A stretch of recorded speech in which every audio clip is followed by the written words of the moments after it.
Ողջույն բոլորին, ես Տիգրանն եմ Գասպարյան, ԵՊԻ դեմոգրաֆիայի կենտրոնի ղեկավարը, նորաստեղծ կենտրոն է իրականում, եւ ես ուզում եմ այսօր մենք խոսենք դեմոգրաֆիայի մասին, որպես իմ կարծիքով ամենագլխավոր մարտահրավերը, որը մեր աշխարհի բնակչությունը բախվում է առաջիկա տարիներին, դարերին, եւ նաեւ ոնց է դեմոգրաֆիան փոխելու բոլորիս կյանքը։ Առաջինը ես խնդրում եմ շատ խիստ չդատել իմ հայերենը, ես վերջի 6 տարում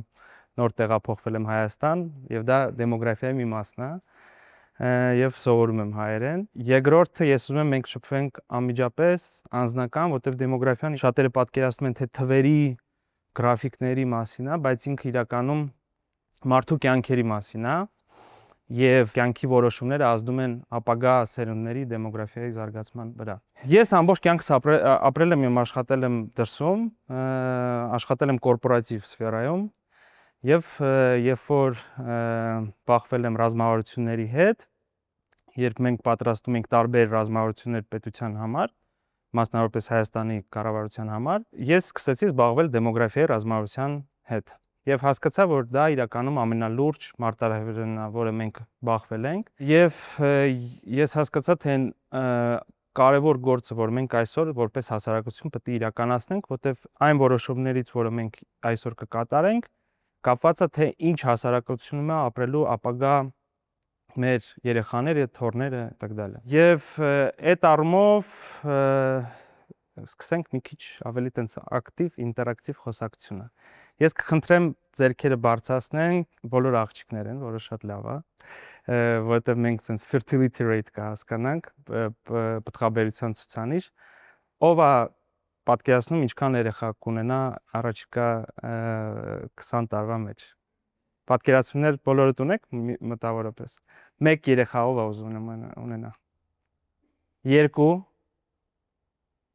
երեխա 1 հոգի, 3 երեխա հետաքրքիր է։ Իսկ 4 Վաու։ Ну 5 եւ ավել ոչ մեկը։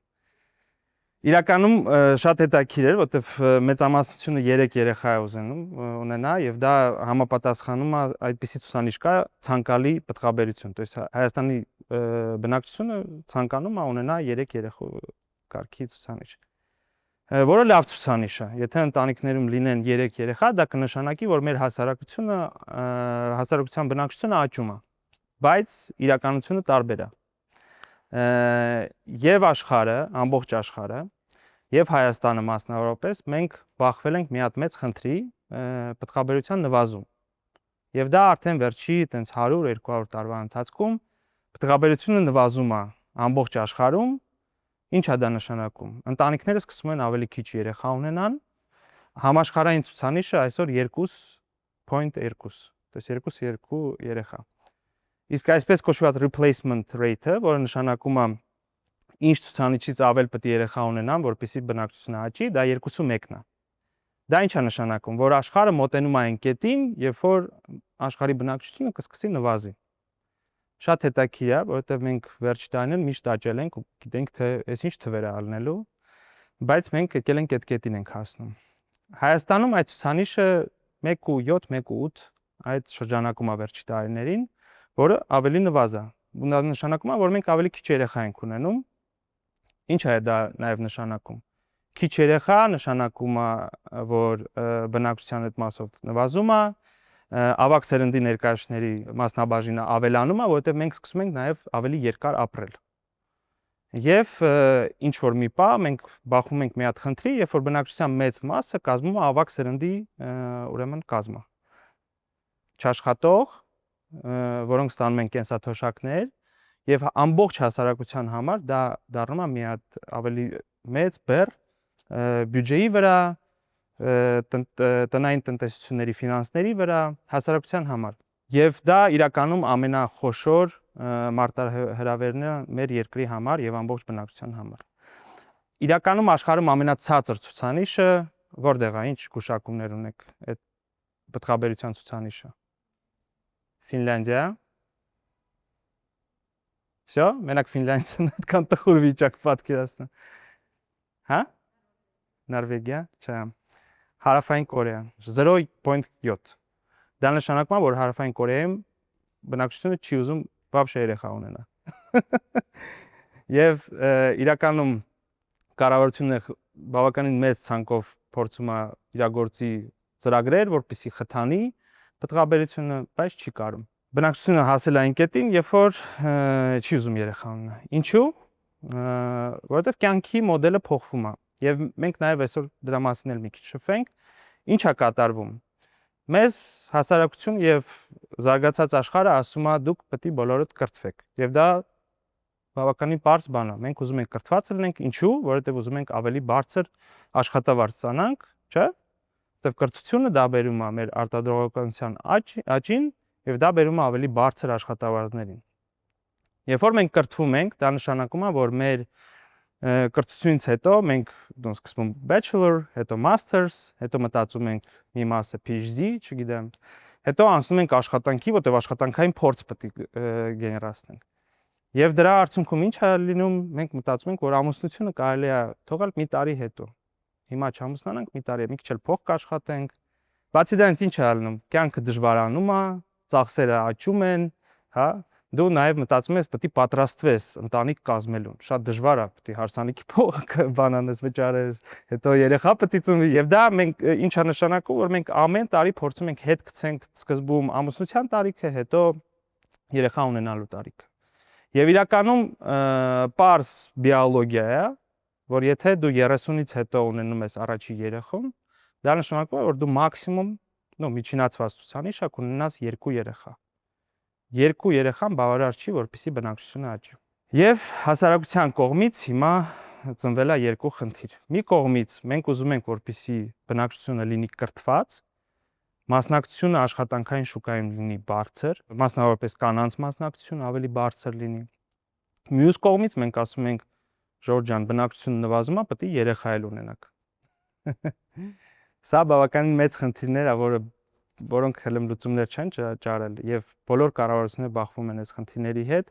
բայց իրականում իմ կողմից ես հասկացել եմ, որ դա ոչ թե կառավարությունների խնդիրն է, այլ հասարակությունների, որովհետեւ հասարակություններն չեն գիտակցում, թե ինչ խնդրի հետ մենք գործ ունենք։ Բացի դրանից, իհարկե պարզ է, որ կյանքի տևողությունը աճում է, ինչու՞։ Որովհետև բարելավում են առողջապահությունը, ուրեմն կյանքի որակն է աճում եւ մարդիկ սկսում են ավելի երկար ապրել։ Հիմա պատկերացնենք միած sense իրավիճակ, երբ որ բնակչությունը արդեն ապրում է 80+։ Դա ինչ է նշանակում։ Արդյոք մենք պետք է 60-ից հետո գնանք կենսաթոշակի, անցնենք ու սկսենք չաշխատենք։ Իհարկե ոչ։ Դա նշանակում է, որ մենք պետք է աշխատենք ավելի երկար։ Եվ դա իր հերթին նշանակում է, որ մենք պետք է սովորենք ավելի երկար։ Եվ այստեղից գալիս է այն նոր, sense հայտնի եւ շատ պոպուլյար հասկացողությունը lifelong education, то есть ամբողջ կյանքի ընթացքում մենք հասկացել ենք, որ մենք պետք է սովորենք։ Եվ դա իրականում դարել է այսպիսի պոպուլյար topic, որտեղ դեմոգրաֆիան է փոխվում։ Եթե բնակչությունը նվազում է, երեխաների եւ երիտասարդ տարիքի բնակչության մասնաբաժինը նվազում է, իսկ մենք սկսում ենք ավելի երկար ապրենք, դա նշանակում է, որ մենք պետք է ավելի երկար սովորենք, ավելի երկար աշխատենք եւ ավելի լավ եւ ավելի առողջ ապրենք այդ ընթացքում։ Հիմա հասկանանք, արդյոք մենք ինչ պետք է անենք, որպեսզի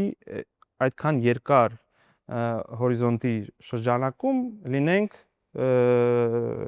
հաջողունակ, հա։ Ստեղ գալիս է կրթության մոդելը։ Առաջներում ոնց է եղել։ Մեր տատիկները, պապիկները սովորել են մի հատ մասնագիտություն, հա, եւ հետո աշխատել են այդ մասնագիտությունով։ Շատ պարզ է մոդելը եղել։ Եվ 60-ից հետո կենսաթոշակ, թորնիկներ, կյանքը հրաշալի է։ Հիմա այդպես արդեն չի աշխատի, որովհետև դու ավելի երկար ընթացքում պետք է փորձես ավելի երկար ժամանակում լինես competitive, մրցունակ։ Իսկ ժամանակ այնքան արագ է փոխվում, տեխնոլոգիաները այնքան արագ են զարգանում։ Մասնավորապես, եթե մենք ունենք այս AI ֆենոմենան։ AI-ը իրականում ինչ է նշանակում։ Նշանակում է, որ process-ները արագանալու են եւ մարդիկ, որոնք չեն կարող կիրառեն AI-ը իրենց աշխատանքի մեջ, իրանք կորցնելու են մրցունակություն։ Եվ այս արագ փոփոխվող աշխարհում մենք պետք է փորձենք մնանք ավելի երկար, ավելի մրցունակ։ Շատ դժվար բանաձև է իրականում։ Եվ ստեղ մենք իհարկե հասկանում ենք լուծումը ինչն է, մենք պետք է կրթության մոտեցումը դեպի կրթություն փոխենք։ Դա չպետք է լինի տենց freestyle կամ Grand Prix 3-4 տարի կամ 5-6 տարի եւ դրանից հետո դու մտնում ես աշխատանք ու աշխատում ես։ Ոչ։ Մենք պետք է սկսենք ամբողջ կյանքի ընթացքում սովորենք։ Մեր skills-երը upgrade անենք։ Փորձենք տարբեր ուրեմն մասնագիտություններ։ Չվախենանք փոխենք մասնագիտությունները, որովհետեւ դա կլինի մեր մրցունակության ապահովման ֆակտորներից ամենակարևորներից մեկը։ Մյուս ամենակարևոր թոփիկը։ Նաև այս դիլեման, որը դրվում է կանանց առաջ, ամենաերևի խնդրահարությունն է։ Որովհետև մի կողմից եւ մասնավորապես հիմա խոսենք Հայաստանի մասին։ Մի կողմից մենք ունենք միտում դեպի ազատություն, որը լավ է, միտում դեպի կրթություն, որը շատ լավ է, միտում դեպի աշխատանք եւ աշխատանքի վերադարձ, բայց մյուս կողմից տրադիցիոնալ մոտեցումները, որոնք ասում են դու կին ես, դու պետք է տանը մնաս, դու պետք է աշխատանք տանես տանը, երեխաներին պահես, մեծացնես եւ ստեղից գալիս է իրականում մեր աշխատաշուկայի ամենամեծ խնդիրներից մեկը։ Մենք նաև զբաղվել ենք ժամանակին զբաղվածության ռազմավարության պատրաստումով եւ զարգացումով եւ թիրախ խմբերից մեկը դա 30-ից 40 տարեկան կանայք են։ Ինչու՞, որովհետեւ Հայաստանում պարզվում է, որ մասնաբաժինը կրթության մեջ ավելի շատ է կանանց, ավելի successful են կանայք կրթության մեջ, բայց հետո կինը գնում է դեպի դեմոգրաֆիկ հարցերի լուծում 10 տարի եւ կորցնում է մրցունակություն 10 տարվա ընթացքում։ Մինչդեռ տղամարդիկ աշխատում են եւ իրանց մրցունակությունը աճում է։ Եվ 10 տարի հետո կինը փորձում է վերադառնալ աշխատաշուկա, միջնացված թվեր եմ ասում։ Եվ դա բավականին դժվար է, որովհետեւ իրականում այդ պահին կնոջ կողքը չի գտնվում ոչ պետությունը, ոչ ընտանիքը, ոչ հասարակությունը։ Բայց մյուս կողմից մենք բեռ ենք սարքում պարտավորություններ, ծնելություն, ընտանիքի մասին մտքեր եւ այդպես։ Որն է այստեղ լուծումը։ Իրականում մենք պետք է հասկանանք որպես հասարակություն, որ պետությունը չպետք է փորձի այդ բեռը փոխանցի դեպի ընտանիքներ, ծնելության բեռը։ Պետությունը պետք է ստեղծի միջավայր եւ հասարակությունն էլ իրար հետ միջավայր, որտեղ երեխա ունենալը դա չի նշանակում բեռ։ Ինչ է դա նշանակում։ Դա նշանակում է ուրեմն խնամքի ինստիտուտների զարգացումը։ Դա նշանակում է այդ lifelong կրթության զարգացումը թիրախավորված այն խմբերի համար, որոնք ունեն ամենամեծ խնդիրները, դա կանայք են 30-ից 40 տարեկանում, դա տղամարդիկ են, որոնք վերադառնում են բանակից հետո, իհարկե։ Դա ռեգիոններն են, իհարկե։ Դա նշանակում է, որ ընտանիքը եթե որոշում է ունենա երեխա, ընտանիքը պետք է զգա, որ իր կողքին ամբողջ հասարակությունը կանգնած է։ Պետական ծրագրերով, աշխատատեղով, то есть այստեղ նաև կորպորատիվ ուրեմն responsibility մասին է խոսքը գնում։ Ինչպես են կորպորացիաները վերաբերվելու աշխատանքի բաժանմունքին։ Եվ ամենակարևորը, որ մենք պետք է փոխենք մեր ուրեմն պսիխոլոգիչի մենտալիտետը, շնորհակալություն։ Եվ դա շատ դժվար է։ Եվ հասկանալ որ դժվարությունները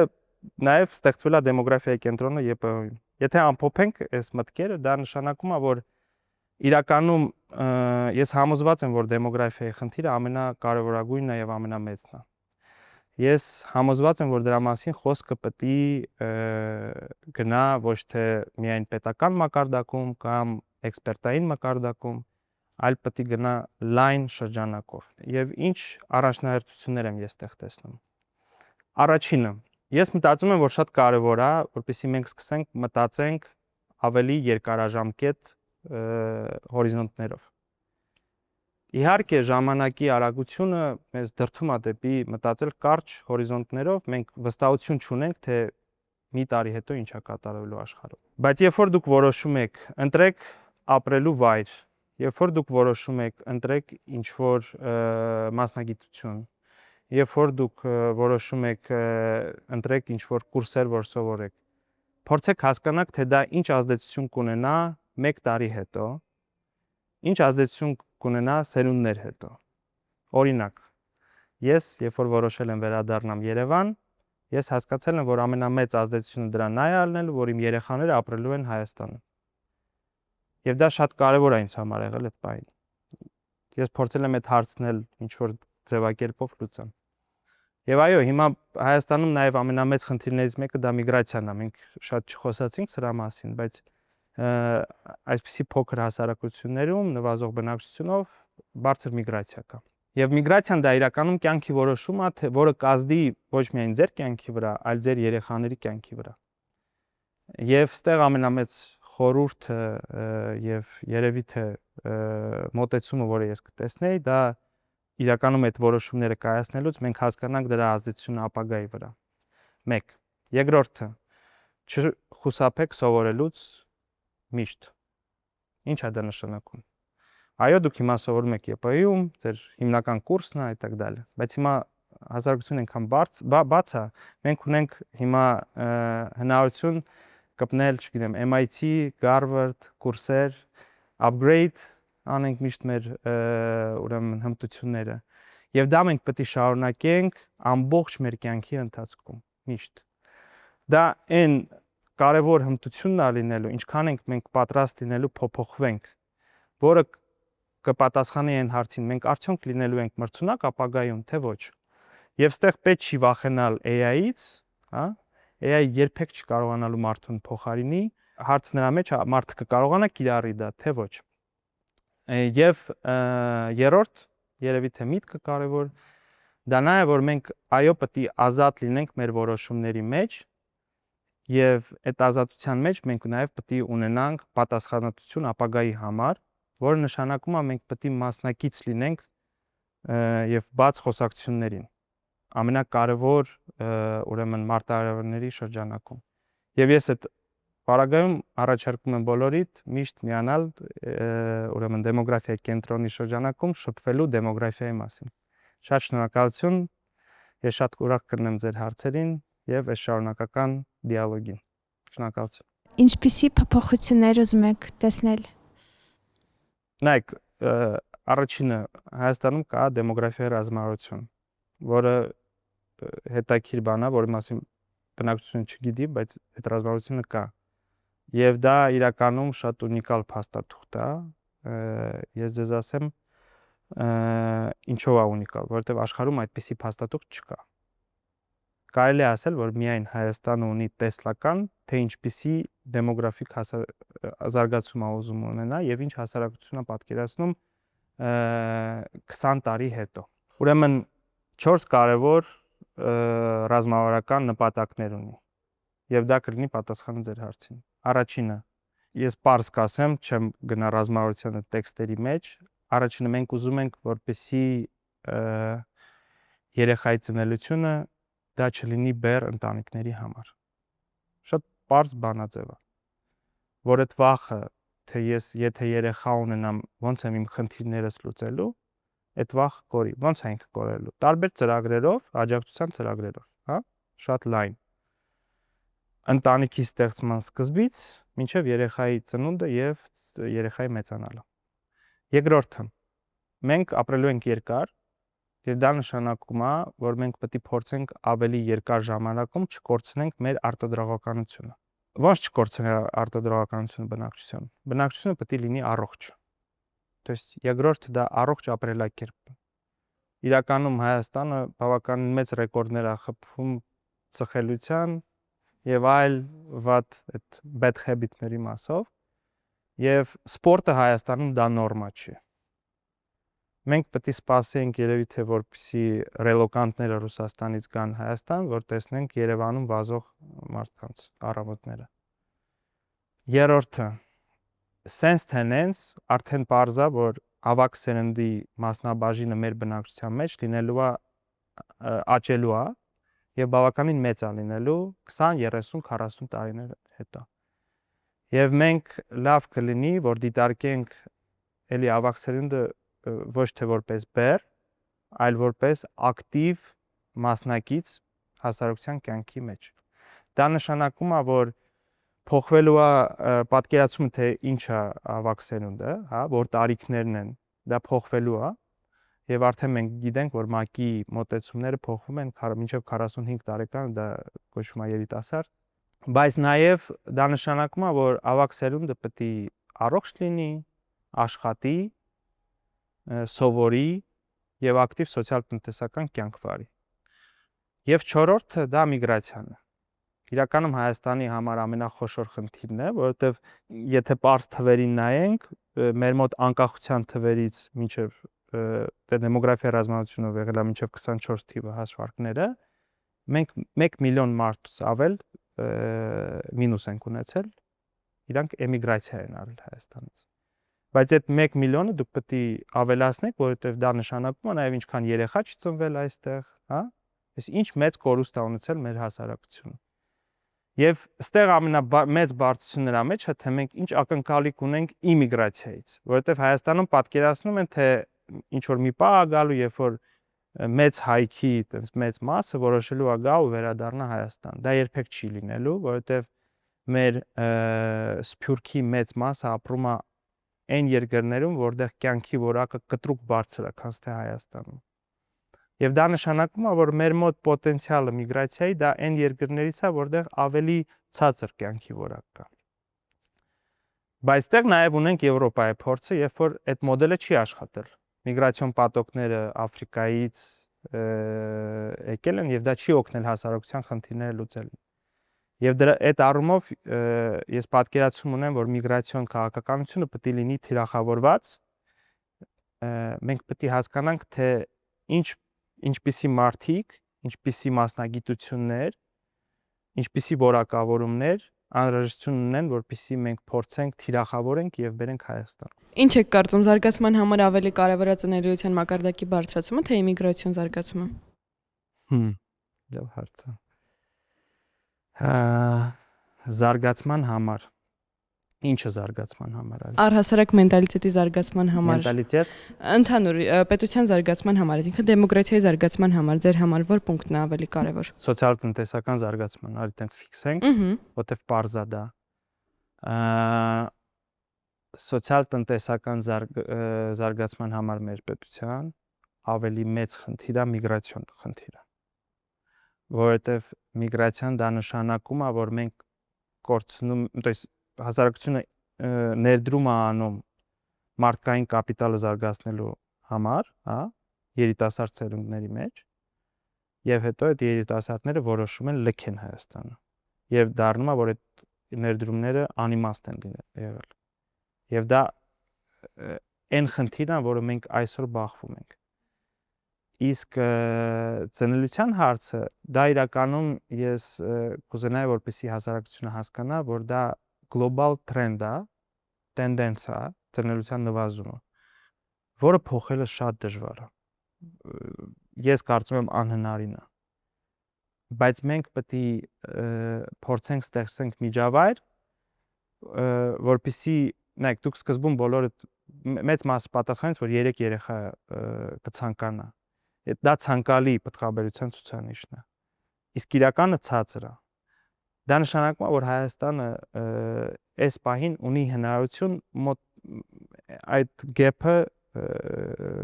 փորձի նվազեցնի, խզումը նվազեցնի։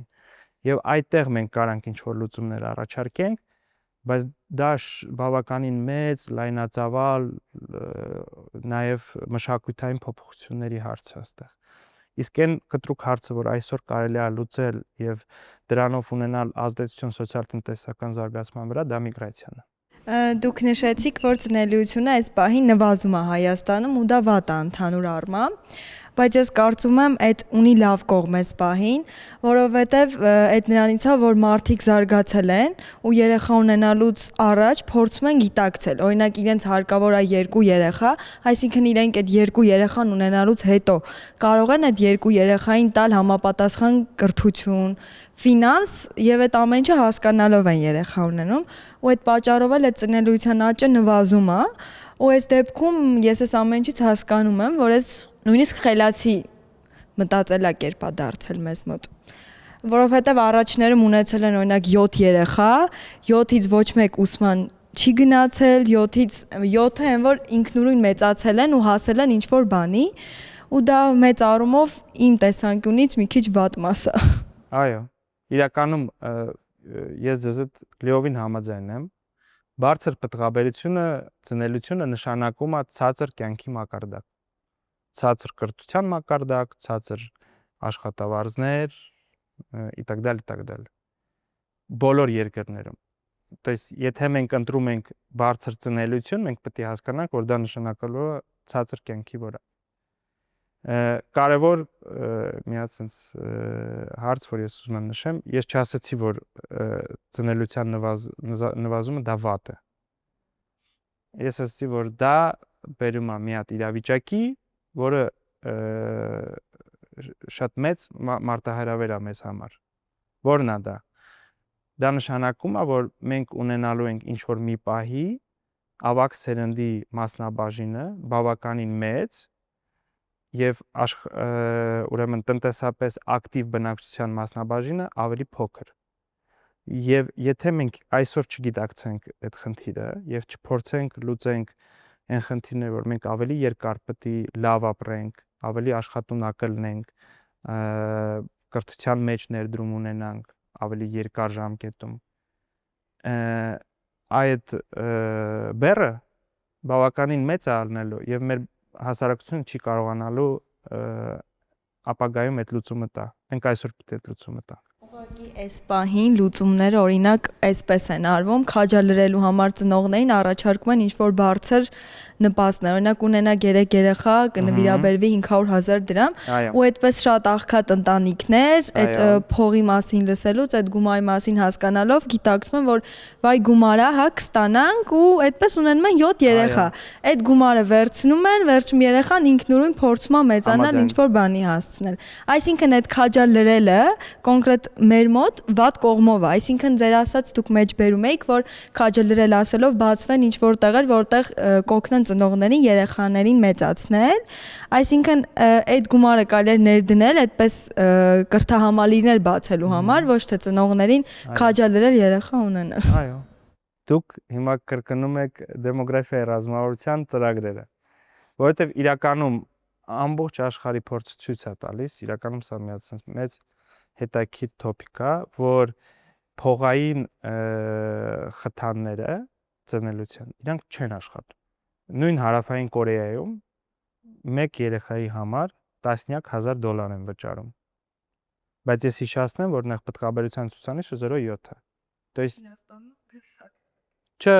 Չինաստանը ամենացածր պտղաբերության ցուցանիշներից մեկը ունի, եւ Չինաստանում բնակչությունը մինչեւ առաջիկա 50 տարվա մեջ կարող է 2 անգամ նվազի եւ նաեւ 2 անգամ ծերանա։ Եվ դա ամբողջ աշխարհում, Հնդկաստանում նույնը, մեր հարևան երկրներում, Թուրքիայում մինչեւ 2100 թիվը բնակչությունը կարող է 30-ից 40%-ով նվազի։ Մենք ամբողջ աշխարհով այդ խնդրին ենք բախվել։ Եվ ես համաձայն եմ, որ ուրեմն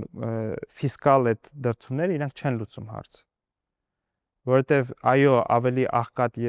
ընտանիքներում օգտվում են այդպիսի ֆիսկալ ծրագրերից։ Բացի այդ, ես մի բան էլ ասեմ, Հայաստանում 4 եւ ավել երեխա ունեցող ընտանիքների 50%-ից ավելը աղքատության շեմից նվազ ապրում։ Հա։ Եվ այո, դրա համար իրականում այդ family friendly policy-ները, այսպես կոչված, իրանք պետք է լինեն ոչ թե ֆիսկալ օգնությունների մաս, այլ ինստիտուտների ստեղծումը, որից մի մասը դա ուրեմն երեխայի խնամքի ինստիտուտների զարգացումն է։